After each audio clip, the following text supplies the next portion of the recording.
Hello, everyone. Today I'm very excited to welcome my guest, who is an established game producer. I am hoping that we can share some insight today that could help some artists kind of like enhance their collaboration with production and smooth things out. But I just want to say that guest today is not only an accomplished professional, she's also, I'm very proud to consider her a friend of mine. And yeah, so with that, I will say, please welcome my guest, Eline. Hello. Hey, so for those who don't know you, introduce yourself. Yeah, of course. So my name is Eline Muijres. I am a freelance producer. I'm originally from the Netherlands, but 6 years ago I moved to beautiful Vienna in Austria. I have been in the industry for a while now. It's been about 12 or 15 years, depending on when you count. I started out as a journalist, actually, next to my studies. I started writing for websites and magazines. And then I started going to events as well, got to know some people. And then that was like around 2010 when the indie boom was happening and it became easier for indie developers to actually make games.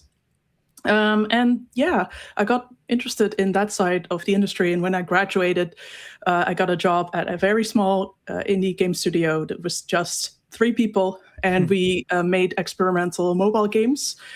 So I worked on Bounden, which was a mobile dancing game that we made together with the Dutch National Ballet.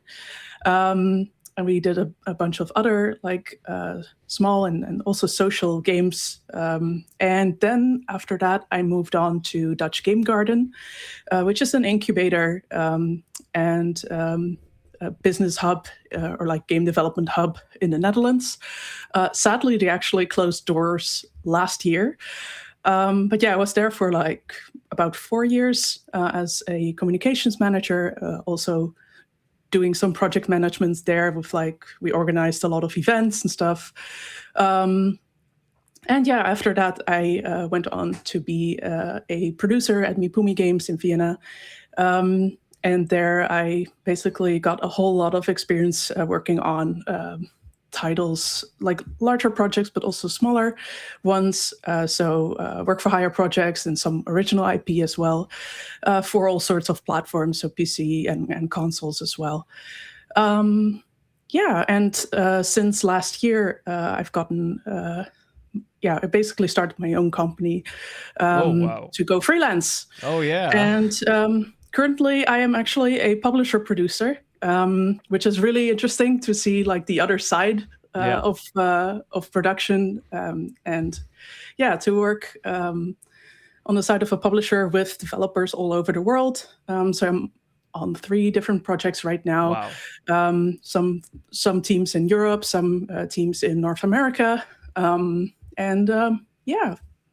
All right. That's what I'm doing right now, and then I'm doing some things on the side, like smaller things like teaching or consulting. Wow. You're busy, busy, busy. All right. I love all of Yeah. that. And I wanted to ask, okay, I have a lot of questions, right? So first of all, what do people get wrong about your position, like as a producer?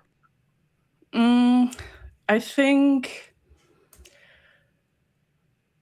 think maybe people don't really know what we do all day, or they think, okay, it's just a management position.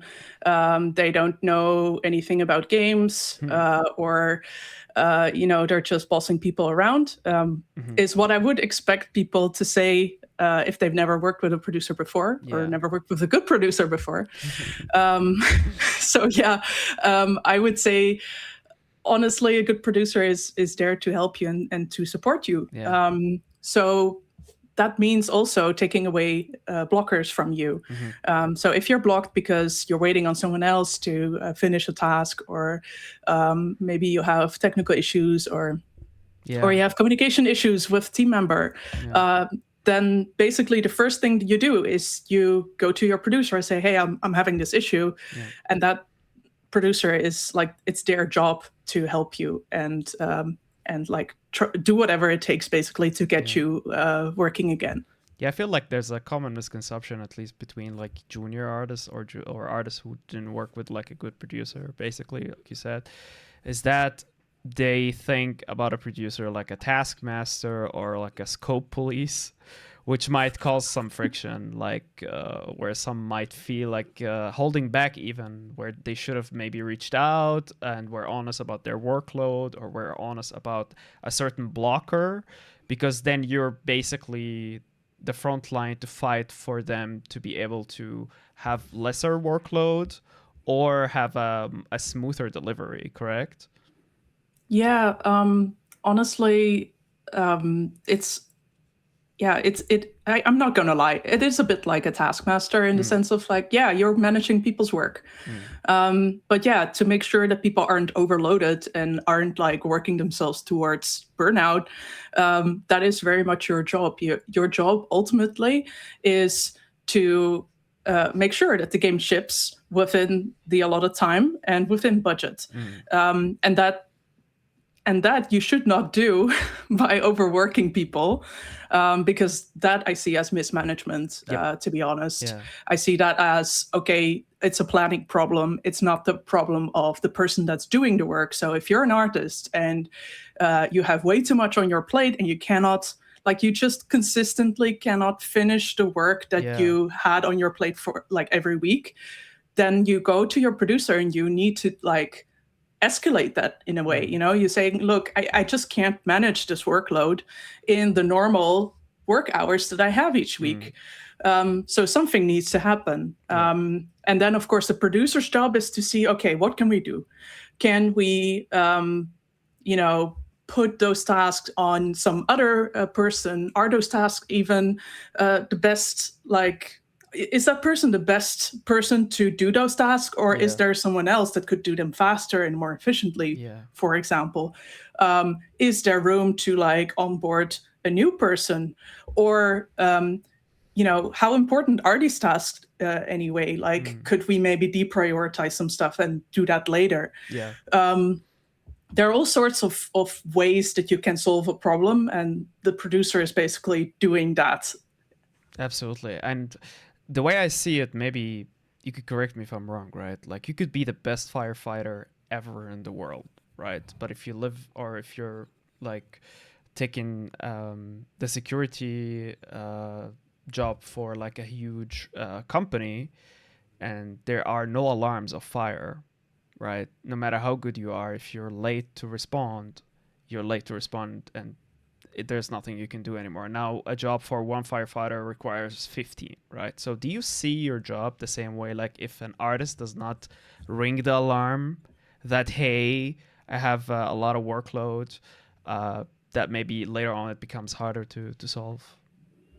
Yeah, I definitely think that if you do not communicate about a problem that you're facing, then sometimes the problem or like the number of solutions that you have basically shrink. So the problem becomes harder to solve. Maybe you're not even able to solve it anymore by the time that you hear about it. So yeah, I do agree about that. And I would say the producer's role is also a lot of crisis management, in the sense of like, okay, you're trying to see the risks and get an overview of all the risks that the project has, and you're trying to mitigate those risks. So before they even happen, you're trying to think of all the worst case scenarios that you have. And then you think, okay, what can I do to actually prevent that from happening? So you see, for example, you see a flame somewhere, to keep with the fire metaphor here. You see a flame somewhere, you're trying to stop that flame from becoming a whole house fire, right? You're trying to put it out while it's still small. And that's why it's important for artists and for anyone else on the team to communicate any struggles that you have, or any problems or something that's blocking your work, to your producer, so they can think of solutions. That shouldn't be just on you. Game development is teamwork. So, it takes a team to also solve the problems. And that's something that a lot of people need to learn, because, maybe they're a perfectionist, or maybe they just never learned to also rely on other people to solve problems together. And they think, oh, I need to do this myself because, you know, I'm a professional and I don't want to show any weakness, or or maybe it's just too sensitive to like ask for help. Like, ask for help, yeah, that's a skill as well, you know. You need to know when to actually escalate a problem to someone else. Do you actually look into those things, like, for example, when you're hiring someone, that you, let's say you make an art test and you see how communicative they are in the background, right? Yeah, no, that definitely plays a role, for me at least. And I would always like ask questions like, hey, tell me about a challenge you faced in a previous role, and how did you deal with that? Or was there a time when, you know, you improved a pipeline? So tell me about that. What if you do not agree with the feedback that you're getting on a specific asset? How do you deal with that? So like in a job interview for an artist or an animator, I would ask those questions. Yeah.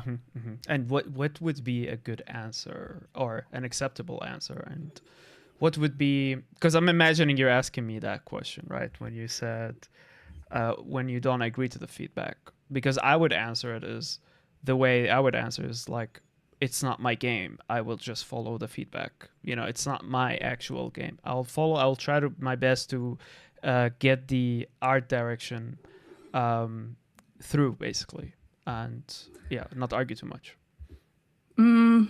Yeah, I wouldn't say that's always the best answer to give. Maybe there are some people that like, you know, that type of answer. I would rather like to hear a curious mindset. So, oh, hey, why does this person not like my work? Is there something that I can improve about something? Or is it that we're not aligned about the vision and the direction, the art direction of the project?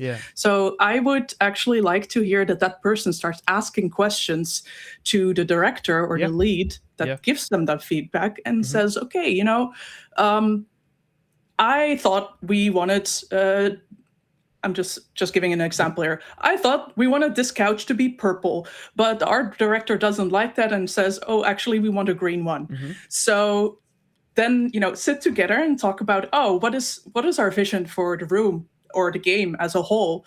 And what feelings should it give the player? And does a purple couch do that, or does a green couch do that better?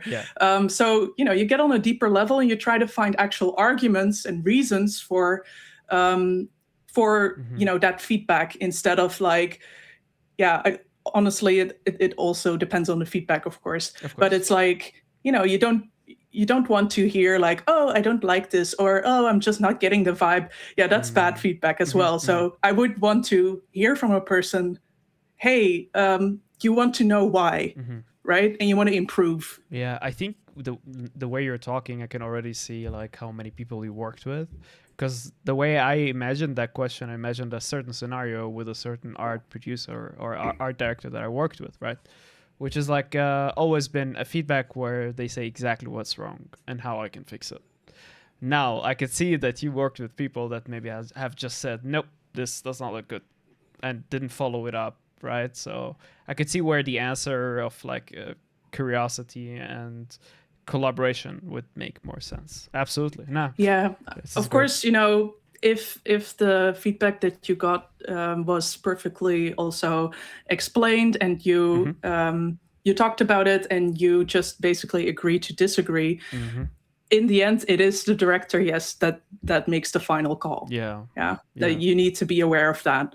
But yeah, I think it's important to also have someone that voices their views and their perspectives, because if you allow that type of feedback and different perspectives in your game is only going to improve, because if you have a thought, then a player is just as likely to get that thought as well. So it kind of generates a diversity of ideas and diversity of thought, which could eventually lead to no blind spots in the project, right? So like, let's say if I'm just putting an example out there. Let's say like 70% of the people on the team are white males, right? And they get in the room, although there might be one woman, and they make like a white male kind of like a blind spot decision of, for example, in Assassin's Creed 2, there's this mechanic where you pay women on the street, where they come and they kind of like camouflage you as if having almost naked women dancing around you with, blind the guards from you or whatever. But yeah, I think like on that table, like you said, there was no challenge of that thought. And that has made, led to this unfortunate thing. I mean, I like to compare it a little bit to, well, let's say you have a team of 10 people, and they all can see colors just perfectly well. Yeah. You need that one person on the team that is colorblind to show you, hey, people with color blindness cannot read this, or the colors don't display very well, so the text becomes not legible anymore. It can be as simple as that. Yeah. Also, accessibility is a huge thing. Like that is not yet being, developed for like fully as it's supposed to be. So yeah, I wanted to ask about your philosophy about production, or being a producer, because I read online, I did some digging, and it said like clarity, compassion, and momentum. But if let's say an artist that is currently deeply in the works of like making a complex shader, which might feel like an endless task, where does the compassion production, play a role here? So you're saying like they have an endless task because they keep working on it, or because it was such a big task? No, because they just can't seem to figure it out yet, right? Like they're still playing around with the shader, with the nodes, and so where is compassion in that? Yeah, so for me it would depend a little bit on the seniority level of that person. So if it's a junior person, then I would basically have a senior or a lead person. They should be checking in on the person so that they're not blocked. Of course, depending on your setup, if you have daily stand-ups, for example, or just daily check-ins where people say, hey, I did this yesterday, today I'm going to do this, then you would be able to quite quickly spot that someone's stuck in something, or going in circles, or doesn't know how to solve something. That would be typically something that comes up in the stand-up, and then some other person sees that and says, oh, I actually know how to fix that, or I actually know how you could tackle this. But typically as a producer, I would also have those tasks estimated in a task tracking tool like Jira, for example. So if I see that a task takes 3 days and it's day 2 and there's still like no update, or it's day 3 and we haven't heard anything, that is a problem, because I would expect that person to speak up and say, hey, I'm stuck on this. That can be especially hard for juniors, because juniors, they want to prove themselves. They want to, like, they're happy to, be finally working in the games industry. And they want to show everyone, okay, I'm a really good artist, and, I want to do the best I can. And that can sometimes prevent people from asking for help. So they can get stuck on a problem for too long. So it's always, it depends on your personality, of course, but you need to keep an extra eye on them and see, okay, are they truly fine? Are they getting somewhere? Or, do we need someone to come in and support them a little bit? Would you advise maybe? And that's Sorry to interrupt. I was. I was going to come back to, like, I see that as compassion, because if someone has a problem, I don't want to assume immediately that they're not doing their job intentionally, or they're slacking off, or something like that. I know that most people really want to do a good job, so there's usually a good reason for them struggling. I was wondering if you would then say it's a good practice if for juniors, for example, to say, all right, so not only categorize the task as priorities, but also categorize them as challenge levels. Do you do that, or is that something new? I don't necessarily categorize them on challenge levels. But when I plan tasks, I usually discuss with directors or with leads on the estimate. And of course, also, I'm very aware that an estimate for a senior person can be very different than for a junior person. So I would talk to directors and leads and to say, okay, what would be typically a task that I could give to this junior artist? Absolutely. And after a while, you also get the feeling of that yourself. I mean, with art, I think it's a little bit easier than with programming, for example. With programming, it's like, if you can't program yourself, you're like, okay, you need to get a sort of base understanding of like, okay, what are typically very hard tasks to ask from someone versus easier things. So gameplay programming tends to be a little bit easier, and instead of like performance optimization or something like that. That is very interesting to see how you see it, because like me navigating the work environment right from one eye, and I could see that you're basically having an overview of how everyone is working, and also like having team leads and stuff like that. Because when I'm navigating this conversation, I'm literally navigating it through my lens, like my little perspective, which is like I never had a lead on top of me like that kind of like tells me, all right, you can do this, you can't do this. So I had to advocate for my own like production sector basically that I owned, which is visual effects. And like one of the main things that helped in the beginning starting out was to categorize the tasks with challenges. Okay, how challenging is this? The art direction wants that vision. I can deliver that vision, but then I might need 4 weeks, and then the producer has to step in and say like, hey, listen, dear art director, this is gonna take Jack a long time. But Jack offered that solution that might take a week. Which one should we make a compromise? And then it's sure enough like a compromise will be done.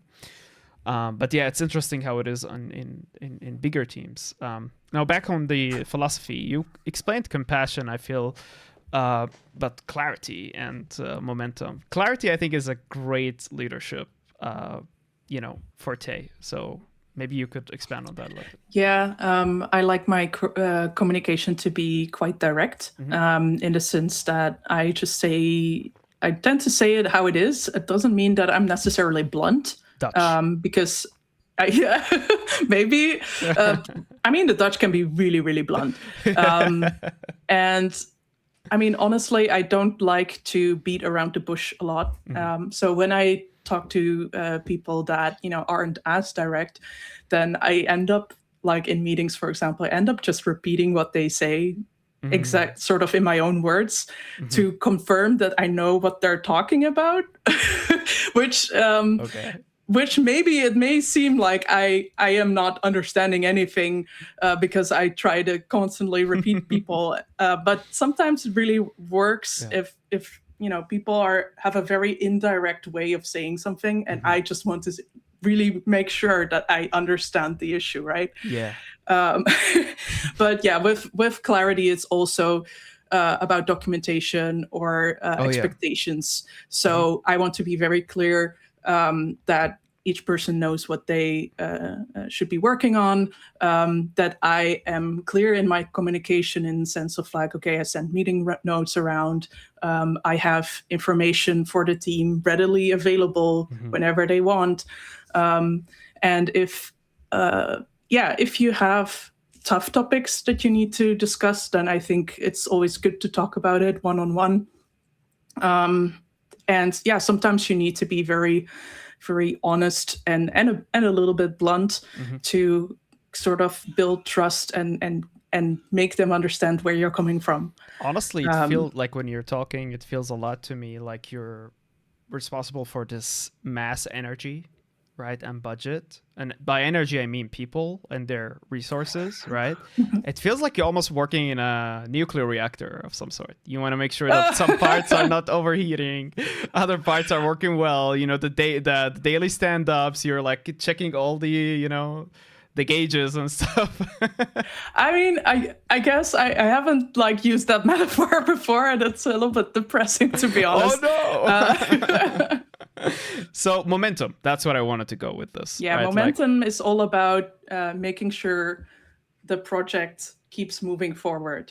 So it's also about productivity, right? Yeah. So if I see a roadblock, if I see a problem, I basically push and I escalate things to the right people so that we can keep moving forward. If there if we're discussing a problem, solutions or whatever, I always try to see the action points for myself and for other people. Okay, what do we need to get to this decision? Do we need more data? Do we need to talk to a person? Do we need a calculation of a budget or whatever? Do I need to inform somebody else that's not there? I try to do whatever I can to get to the solution and not stand still and wonder and being passive, right? Yeah. Being like, I wonder, yeah. And sometimes that means that I make decisions without like 100% like approval of everyone involved. Okay. That doesn't happen a lot, but sometimes things are so much in time pressure that I feel like, okay, I need to do this now. And like, it's better to apologize for that later than to do nothing. Because oftentimes projects are in the most trouble if we have a manager that does not do anything or that is afraid to make decisions. And I have come to learn that making a decision is better than making no decisions at all, even if it's a bad decision. Yeah. Then at least you can go with an argument than just go with like, why didn't you do anything? It's like it's wasting money. Literally, time is money in game development. And you're wasting money if you're just letting the team sit around and do whatever without a direction. You need a direction. You need to move forward. Yeah, and you're also like you're owning your sector of like the whole process, right? You're owning that, you're making the decision at that moment. I think that is important too. Yeah. I wanted to ask you just we have to pivot a little bit because I just got inspired by the question, right? So like, what do you think about the education sector of juniors that are trying to break in right now? Especially artists, right? Like they have to work on a portfolio. They have all the time in the world to work on that portfolio. And that portfolio piece is theirs, like from A to Z. But that does not reflect actual reality, right? In reality, you have to have team communication skills you can't do in a portfolio work, right? You need to be working with producers and know how to work with producers as well. Yeah, the time pressure of it all. Like, let's say you made a chair, that chair took you 6 months, but then you got hired and now they expect the same quality in a week. And it's like, whoa, how do I do that? So I fantasize about a school, right? Where instead of hiring the best artist, you hire an artist that can teach the people who are attending the workshop, the course, the whatever, but you also hire a producer to make the people attending that workshop work on something together, emulate and simulate a working environment. Is that something you think is missing, or? I think so. It's been a while since I was a student, but I think it's extremely hard to get a first job in the industry nowadays, not just because, there's so much competition and you need to be really good. And maybe a school assignment is not like very comparable with an actual professional project. But I think this is also like the fault is also on the hiring side of it. All right. Okay. The games industry is such a hit-driven business, right? Like there is, there are a lot of games coming out each year, and the chance that you have a successful game is so incredibly small. It's honestly scary. I'm a very risk-averse person, and I find it extremely scary to put money in something and go for it. If it, was my own money. Yeah. So, and you can only imagine the larger studios having way larger budgets, so risking so much more. And then, they need to hit those deadlines, because if they go over that deadline, that's going to cost them hundreds of thousands or maybe millions more because of payroll. You need to pay people for every month or every 2 weeks in the US. So if you keep that in mind, that is not an environment that is very friendly to juniors and helping people develop their craft, training people and getting them familiar with a professional work environment in a game studio. So I find that part of it already so problematic that we as an industry don't really create those environments for the future game developers. So I wouldn't put it just on the students. It is very much a problem that comes from both sides, and ultimately I would say it's a problem of capitalism, but that is a way larger discussion. No, I get it. I appreciate your perspective on it as well.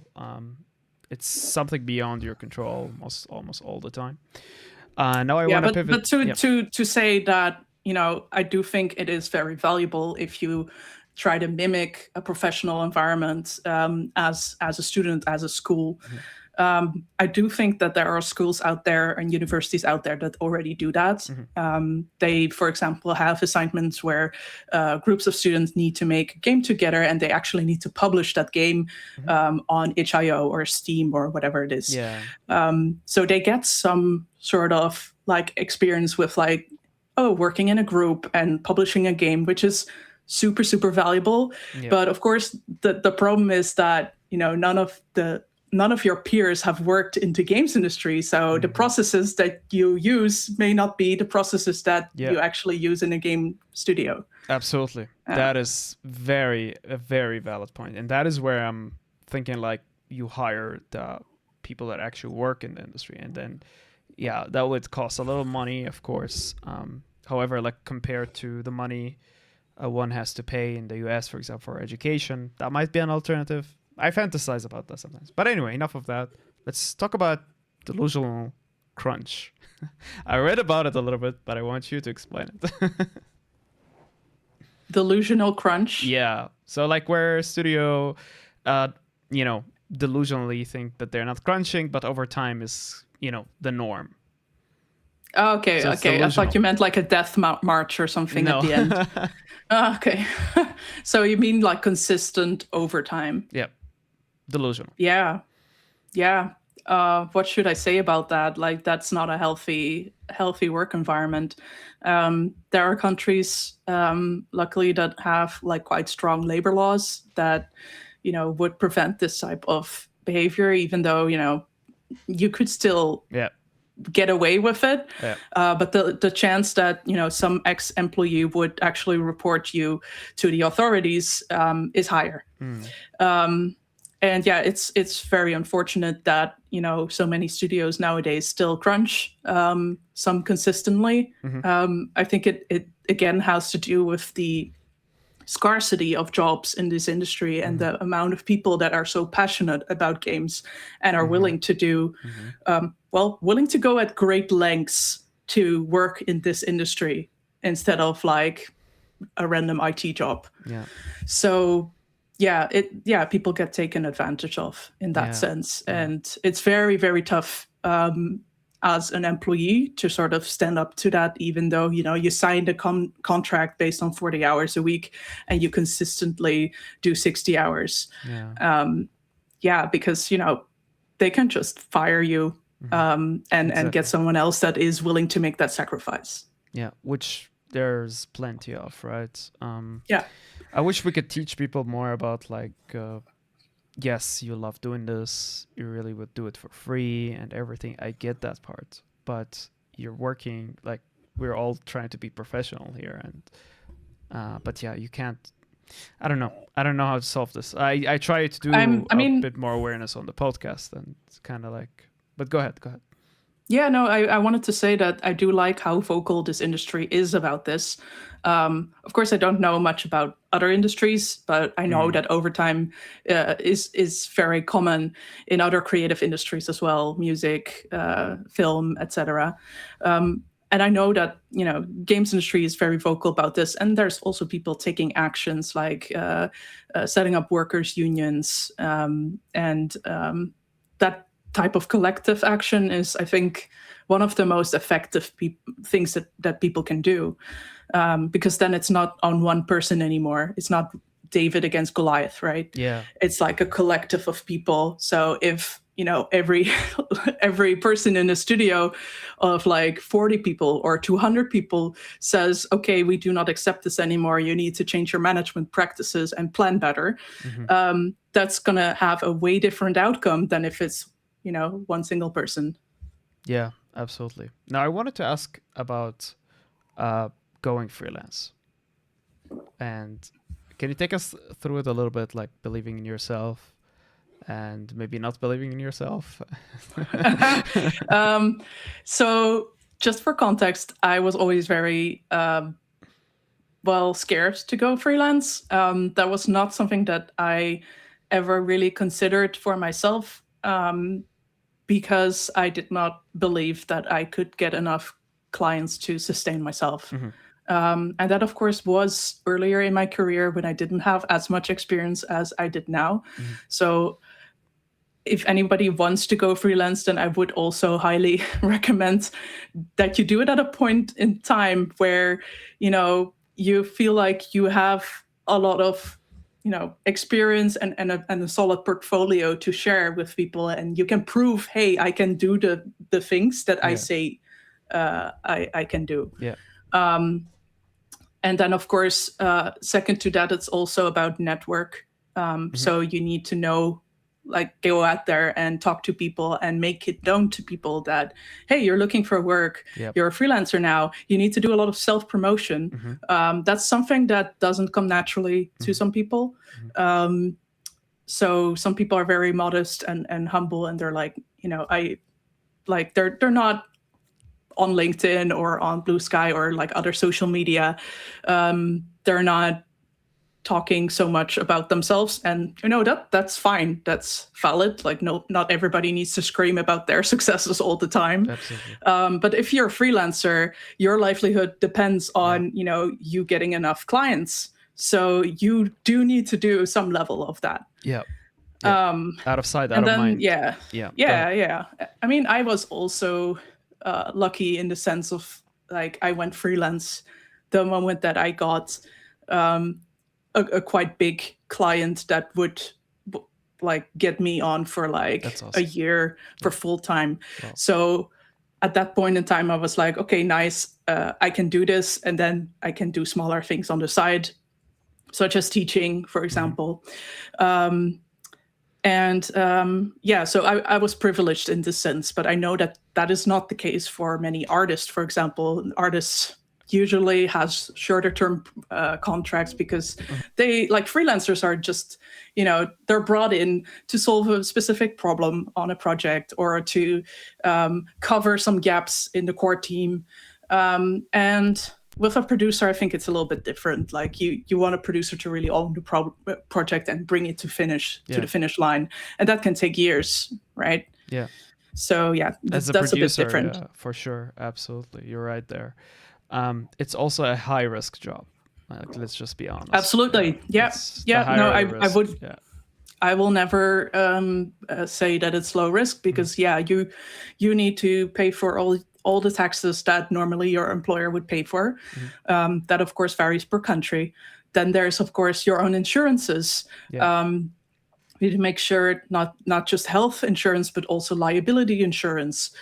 Maybe you want to have a legal insurance as well. Yeah.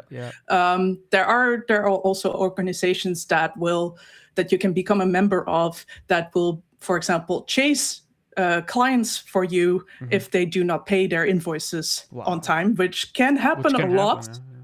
Yeah, hasn't happened to me, fortunately, but I know that it's very common for freelancers to go through such a thing, and especially if you're tight for cash, then you might need to resort to such a thing. Also, honestly, what you do is difficult to like withhold, meaning like you're not delivering a table. Say the client didn't pay, you don't deliver the table until they pay. You can't do that because you're producing, right? You're helping the company produce, and that you're making the deliverables, if that makes sense. You make sure that so you can't withhold that back basically from them. I want to mention though, just because I'm delivering a service doesn't mean that I have no power or no proof of things. So I could very well say, like, if I, let's say I don't get paid. Yeah. And, I keep reminding people, hey, please pay me. Yeah. And it still doesn't happen. What I could do is just drop my work. I could drop my work and say, okay, I don't do anything anymore. Strike. What immediately happens then is that a lot of people don't have a central point of communication anymore. Yep. A lot of problems don't have like a dedicated person to, solve that problem for them. Yep. And you can face major delays and issues within a team if suddenly your producer drops out. So it's not something that I've seen happening, and I never had to do that so far. But I don't think you are completely powerless in this sense. You can always drop your work, and then they can deal with the fallout. Yep. And yeah, absolutely. No, you're right. Now I wanted to ask about because you mentioned mismanagement, and I think you mentioned crisis a little bit. I can't imagine how that looks like. Maybe you can walk us through it. So I gave a talk earlier this month on crisis management in games, and specifically between developer and publisher. Because I've been on both sides, I can very much explain, what is your responsibility as a developer versus what should your publisher do for you? And what can you ask of your publisher? And what a lot of people maybe don't know is, the moment that you get into some sort of crisis, and with crisis, I really mean something that is such a big problem that it kind of could impact your release date or your budget or anything that's like large enough, right? Sickness from like the main developer, or like technical or financial. It could be that one bug that you just cannot solve, but it needs to be solved in order to submit to PlayStation, for example. Or it's a huge performance issue, like you have a memory leak, and the game just keeps crashing. That's something that you cannot ship with. And if you face a problem like that and you just cannot solve the situation yourself, I like to remind people, hey, there's also a publisher. There's also people at the publisher that, have worked in the games industry for many years on many different projects. They can help you find, the resources to solve this problem. So sometimes this means, we can get you in touch with Unity or an Unreal, or we can get you in touch with Nintendo or PlayStation or Microsoft or Steam to help solve whatever the problem is, because those companies are huge. They have specific technical support teams that if you approach them as a publisher, you might actually get some priority treatment. Not saying that's fair, but it happens. So that's a type of support. Of course, if there's really something larger wrong, you could even ask your publisher for extra budget to hire more people, or they can hire more people for you in the sense of like, okay, they can install a co-development studio, or maybe it's just one person that you just cannot cover yourself at the moment. But there are all sorts of solutions. So what I like to I like to separate crises into different categories. Yeah. So one is like a technical crisis, like I described. Okay, what if you have a memory leak? Yeah. One can be a financial crisis where, you overscoped, or there are issues with the budget. Yeah. You were expecting to get a tax credit, but you're not getting it suddenly, so now you cannot pay for your team. Yeah. Stuff like that. Yep. And then there's also people crisis, and that can of course be different things. Yep. But I've had situations where suddenly someone ended up in the hospital for an entire month, and that person was in a management position, in a director's position. Mm-hmm. So suddenly you just lose touch with someone, and then you need to figure out, okay, who's taking over. Yeah. And another example of that could be that you have like a developer has some drama in their community and they're being harassed over it. Wow. And that leads the team to be severely anxious and depressed, and they cannot work like this. Morale. So what do you do then? Yeah. Morale, but like even more than that, like literally people being in bed all day, unable to work. What do you do then as a publisher? Oh yeah. Or as a CEO of a game studio? What do you do? Like you cannot force people in the end if they're really unfit to work. Yeah. So those type of situations, you really need to escalate. And if you have a publisher, if you have that luxury, you should absolutely use that and communicate to them and try and ask for help. If you are on your own, though, I would say reach out to professionals in your network to find out what people could do. Yeah. There could be developers in your network that have gone through the same thing, and they could maybe share some resources with you, share some helpful advice. You never know. And you also never know how deep the crisis is. It's like it could be anything, right? Like it could be someone loses like a whole team member, which I've been in a team where like the main founder, one of the main founders, just had cancer, and he was gone in 2 months, right? Like it happened so rapid and so fast. It left us really like wondering, and it put so much work on the other founder, right? Like, and it happened so sudden. So escalate. Yeah, that's devastating. Yeah, like escalate, but then compassion again, right? Like not only within the team, but also from the publisher. If the publisher has compassion with your situation, and they could like maybe lend a hand, like you said. Wow, never thought about it that like this. I guess as a person who is going through it alone, but you literally have this almost like a management also, but you have the overview, and you're more how to say, more likely to come across people and different people with different stories, with different conditions, right? Absolutely. Yeah, there's been so many situations over the years that I experienced that sometimes you're like, oh wow, like I can't believe this is happening, and then you try and talk about it with your colleagues, and you throw some memes around because you're like, how can this happen? But it's just really all types of situations that you have and you somehow need to solve. And so far, it's always been a mix of like using the expertise that you have and communicating with people and escalating things. And on the other side, it's also a bit of like going with your gut and trying to sort of feel like it's almost like intuition, in the sense of like, sometimes the problems are very much people related. So you sort of need to have a feel of like, okay, what's the best way to talk to this person?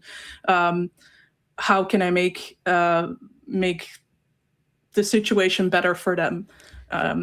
It's crazy. It seems to be like you're constantly being put in a position where you kind of need to make the best decision that you think is possible, like the best educated guess. That's what people always do, right? Like I feel like, if you but like seriously, if you have a problem, why would you not go for the decision that you at that moment in time think is the best decision? Everybody does that. Yeah, I think it. So for marginalized people, me, hello, um, basically, especially being a refugee, like I've been doing that.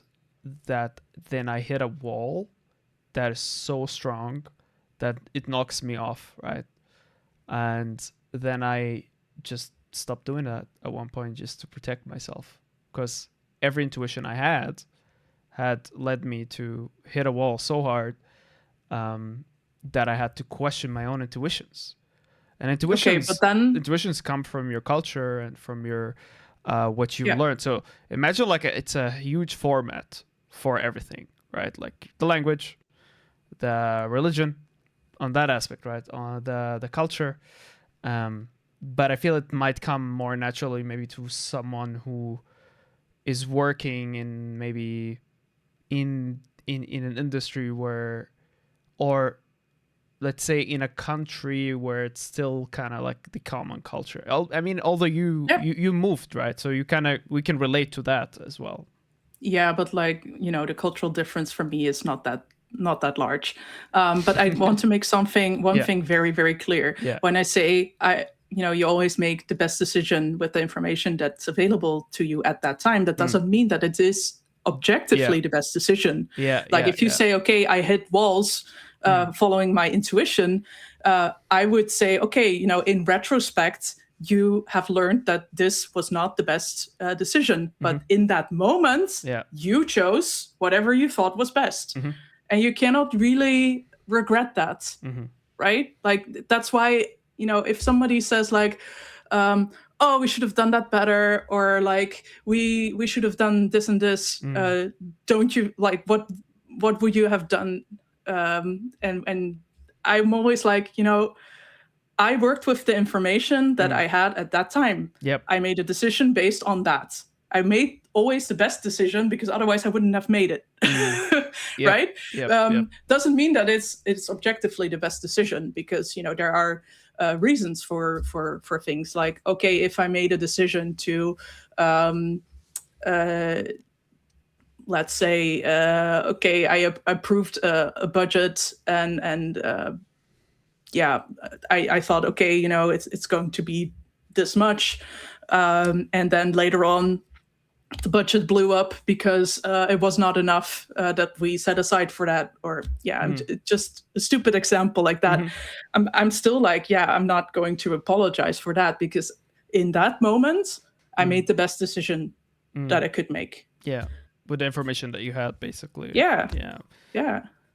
And I can learn from it, and the next time I'm thinking back on that one situation, thinking, I'm not going to do that the same again, right? Yeah, but I mean, I think what we're saying is like you're making the best decision with the information. So you're basically weighing in the pros and the cons, and you're going through the process of like what's gonna happen if I did this, right? But I think there's a difference between intuition and impulsivity, which is going to take me to my next point. Yeah. Neurodiversity, right? Working with people like me with ADHD and stuff like that. How do you navigate that? It depends how it translates into the workspace, right? There are people with ADHD that, you know, have worked like in a way, like have sort of found their ways that they can provide the work without, you know, that part of their lives interfering too much. But there's also people where, you know, they haven't found that thing yet. And I also know that it, you know, it shows very different in people. So some people are extremely chaotic, for example, and impulsive, and they might have really trouble sticking to a task, or they get bored very, very easily. Others are extremely organized for some reason, because they have to literally, they knew they have to force themselves to do that because they get into trouble otherwise. Coping. But coping, masking, however you want to call it. But then in other ways, they show that side of them. Maybe that's more in you know, the way they interact with people. it can be a huge asset as well. Like I know that some people are really great at context switching, others aren't, and really need that zone in focus time. Basically, if somebody tells me that they have some type of neurodiversity, then my question would be, how do you want me to accommodate that? So if it is the case that, they really want to have meetings in the morning, but then nothing in the afternoon because they need their focus time, for example, then I can think about, okay, how can we accommodate that? I might not be able to always do that because, we have a whole team. It's not just them. But I do try. Yeah, I try. What? And when it comes to other things, tracking their tasks or whatever, or even, if you have a designer that has ADHD, for example, it can be a really bad idea to ask them, can you just write a game design document? Because some of them are really not writers, and it's super boring work for them. So I'm like, okay, we do want to get that information from your brain. Can we find a different way, right? Can we just, open a Miro board and you drop your images in there and you start sketching, or maybe that's a way more natural way for them to convey the vision that they have for the game. So I welcome that, as long as it's workable for other people in the team. I don't care in what format it is. We just need to convey that information. Wow. So yeah, those are type of ways that I would say, okay, we can find ways, but usually it only comes up when people are in trouble for something, or like they have a problem, and then they say, hey, I'm struggling because I have ADHD or I have autism or something like that, and then it's more about the specific situation that you're trying to solve. That is a tough line to walk as well, like as a producer, because you will end up more likely talking to people who are either undiagnosed or not willing to share the condition, which is both fine, right? It is what it is. Then I guess, like, how do you accommodate to without being like obviously saying that they might have a disorder, right? That's a tough line to walk, right? I mean, it's nobody's business. So Exactly. It is totally fine to say, hey, to the rest of the team, you mean, like, okay, I got some feedback that, this and that person, or some people, I don't know, Some people.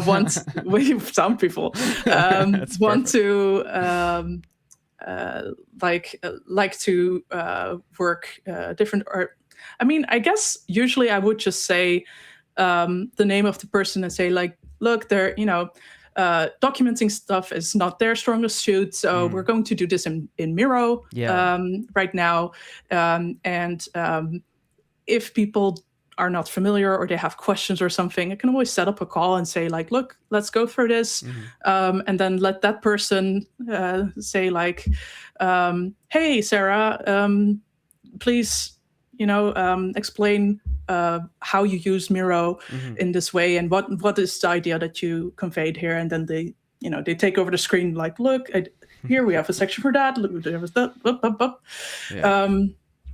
So yeah, I would basically, you don't need to call something out like, oh, this person is autistic and that's why they do this. No, this person prefers something. Like, I also prefer things. So I also have a way of working. Yeah, so you try to focus on like strengths and weaknesses, maybe that would like it's regardless just, of who or what. Yeah, you like, even neurotypical folks also have preferences and like different ways of doing things. So just say, like, look, we're going to do it in this way, or this person prefers not to do calls in the afternoon, so let's try and do things in the morning. Or I get it. It's teamwork, and I would do that for any person in the team. Yeah, it's not like, okay, this person is special and that's why. No. I think we want people to do their best work. Maybe the best skill to have for your job is empathy, right? In a way. Yeah. Well, listen, it's been great having you on. The last 5 minutes, I like to ask my guests if there's anything they want to promote, share, maybe still talk about, so we can wrap it up. Oh, I haven't thought of that. I would say, well, I don't have anything specific to promote, but maybe I can just generally encourage people to support each other, support your favorite game developers, support your local game developers as well. Wishlist each other's games, buy each other's games, share knowledge. I think, Jack, you're doing a great job with that. Sharing knowledge for free, your learnings, your experiences. Other people can learn from that. I think it's extremely important. I'm not a fan of gatekeeping any information, so I highly encourage collaborative environments. Any general advice for, I don't know, let's say people who want to become producers or maybe are thinking about freelancing or whatever, just general advice? I think general advice for anyone is be proactive. Don't sit and wait for things to come to you. If you want something or you want something happen for you, try and activate yourself. And if you don't know what the next step is, then ask someone that may be in the same position as you. I think the most, how do you say is people that I've had challenges working with, what they had in common most of the time was that they were not proactive.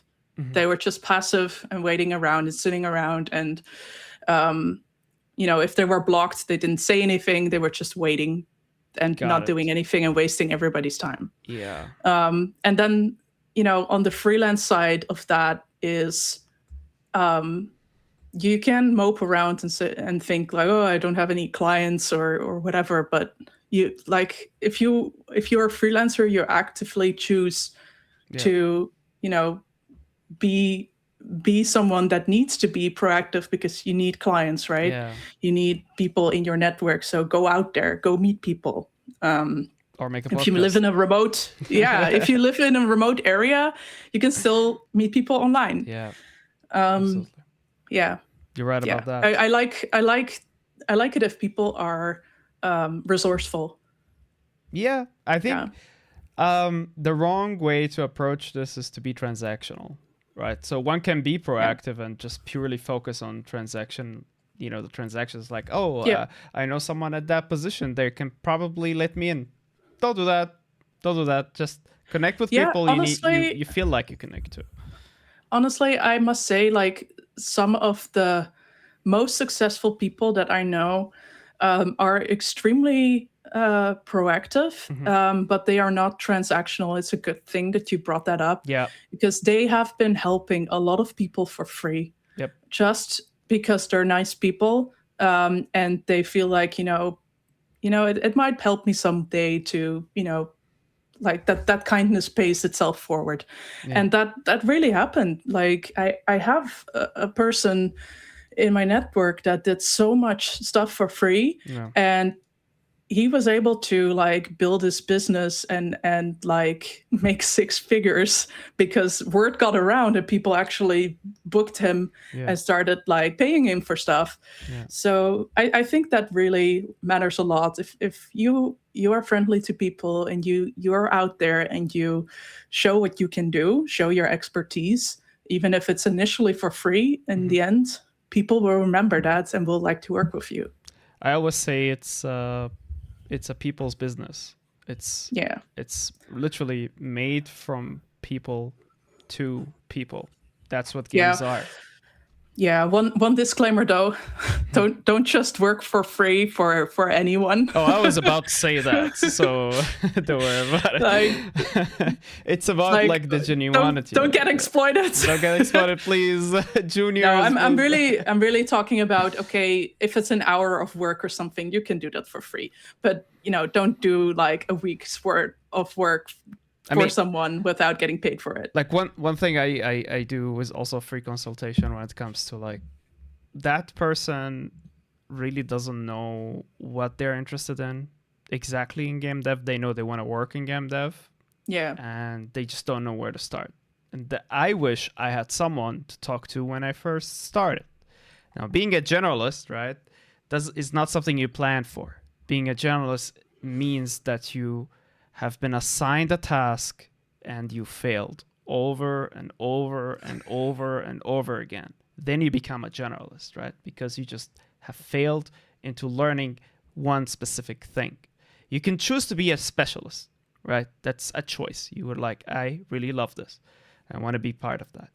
But generalists is just like people who didn't have, never have found that one thing or never have had consultation. So when people come to me from all various ages, like 17 to 24, there's even a 35-year-old Italian artist that reached out to me. And I was able to say, okay, tell me what you like and tell me what you really don't like. And then we would like consult. I would like book an hour or an hour and a half where I'm just like, okay, this course will help you. This course will help you. Check out that resources. Check out this resources. Yep. I did not create those resources, but I wish I have had the knowledge if I was in that person's shoes. Yeah, it's paying it forward, right? Yeah. Maybe another thing for people to know is that there are several mentor programs out there in the industry.